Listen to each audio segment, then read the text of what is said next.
Ambassador of the Empire stood frozen before the massive holographic display.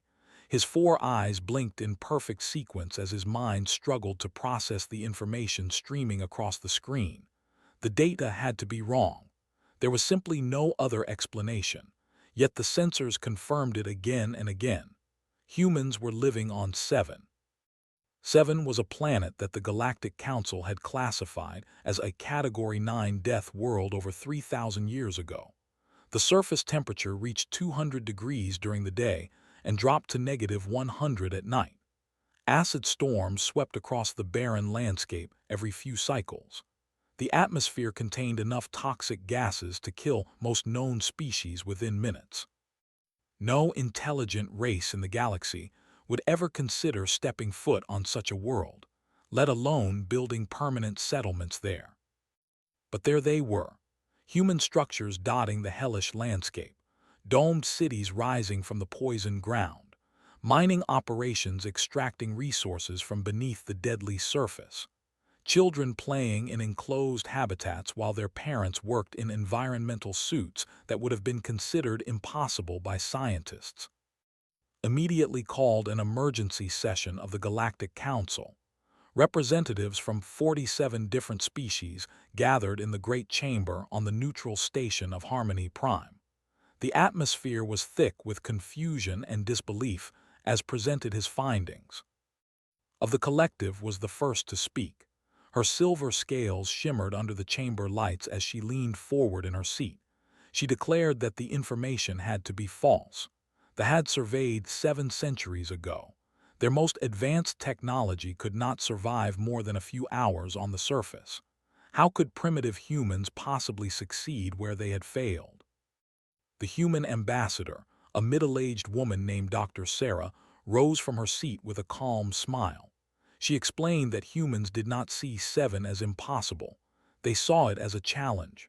When humanity first discovered the planet, their scientists did not ask whether they could survive there. They asked how they could survive there. It was a fundamental difference in thinking that the other species struggled to understand. Doctor activated her own holographic display. She showed the council the step-by-step process of human colonization. First, they had sent automated probes to study the planet's patterns. They learned when the acid storms would hit and how long they would last. They mapped the underground cave systems where temperatures remained stable. They identified mineral deposits that could be used to construct heat-resistant materials. Then came the pioneers, 50 volunteers who knew they might never return to Earth. They landed during a rare window of calm weather and immediately began drilling into the planet's crust. Within weeks, they had established an underground base. Within months, they had expanded it into a functional habitat. Within years, they had built the first surface domes using materials refined from the planet itself. The council members exchanged uneasy glances. Of the Federation asked a question that had been troubling him since the presentation began. He wanted to know why humans would take such risks. What drove them to attempt the impossible when there were countless hospitable worlds available for colonization? Doctor's answer was simple. Humanity did not expand because they needed to. They expanded because they wanted to prove they could. Every obstacle they faced only strengthened their determination. Every failure taught them valuable lessons. Every success inspired others to push even further. It was the nature of their species to refuse limitations. The meeting was interrupted by an urgent transmission from another sector of space. A scout ship had discovered a second human settlement, this time on the ice world of 3. The planet's average temperature was -300 degrees. Massive glaciers covered 90% of the surface. The few patches of exposed rock were bombarded by radiation from the system's unstable star. Felt his heart sink as the scout's footage played on the main display. Human habitats stretched across the frozen wasteland like stubborn weeds refusing to die. Geothermal power plants tapped into the planet's core for warmth. Greenhouse complexes grew crops under artificial sunlight. A space elevator connected the surface to an orbital station that served as a trading hub for the entire sector. The scout had made contact with the colony's administrator, a cheerful man named. When asked how humans had managed to tame such a hostile environment, had laughed. He said that compared to some places on Earth, 3 was practically a vacation destination. Humans had evolved on a planet with deserts, tundras, jungles, and everything in between.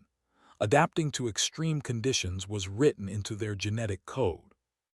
This statement sent a ripple of shock through the council chamber. Several species demanded to know more about Earth. The human had always been considered a minor planet of little significance. Now they were beginning to suspect they had severely underestimated it. Doctor obliged their curiosity. She told them about the Sahara Desert, where temperatures could exceed 50 degrees and rain might not fall for years. She described Antarctica, a frozen continent where winds reach speeds that would destroy most alien structures. She spoke of the depths of the oceans, where crushing pressure and total darkness had not stopped humans from exploring. She mentioned the highest mountains, where the air was so thin that breathing became nearly impossible. Humans had not only survived in these environments, they had built civilizations in them. They had lived in deserts for thousands of years, developing techniques to find water and shelter from the sun. They had established research stations at the bottom of the world, enduring months of darkness and isolation. They had descended to the deepest ocean trenches in vessels designed to withstand forces that would crush starships. Of the Ascendancy finally spoke. Her voice trembled with a mixture of fear and awe. She asked whether humans understood how unusual they were. Most species in the galaxy had evolved on worlds with stable climates and predictable conditions. They had expanded into space-seeking environments similar to theirs. The idea of deliberately colonizing death worlds was not just impractical, it was insane. Doctor acknowledged the observation with a nod. She admitted that humans were aware of their reputation among the galactic community. Some species called them mad, others called them reckless. A few whispered darker words when they thought humans were not listening. But humanity had learned long ago that what others considered weaknesses were often their greatest strengths. The council session continued for hours as more reports came in from across the galaxy. A human mining colony on a world with triple Earth gravity, where workers wore powered exoskeletons to move and breathe through specialized implants. A research station floating in the upper atmosphere of a gas giant, harvesting rare elements from clouds of ammonia and methane. A settlement built into the side of an active volcano, using the endless heat to power massive industrial complexes. Each discovery was more impossible than the last. Each one forced the council to everything they thought they knew about the limits of biological life. They had always believed that adaptation was a slow process, taking millions of years to produce meaningful changes. Humans seemed to adapt within generations, sometimes within single lifetimes. Requested a private meeting with Doctor after the session ended. He needed to understand how humans thought. His people were among the oldest in the galaxy, with a history spanning over 100,000 years. In all that time, they had never encountered a species quite like humanity. Doctor met him in a quiet observation lounge overlooking the station's gardens. She seemed relaxed, almost amused by the day's events. When asked his questions, she answered them thoughtfully. She explained that humans had a concept called stubborn optimism. It was the belief that any problem could be solved with enough effort and creativity. This belief was not based on logic or evidence. It was simply how humans chose to view the universe. When they encountered an obstacle, their first instinct was not to retreat or find another path. It was to attack the obstacle directly until it yielded.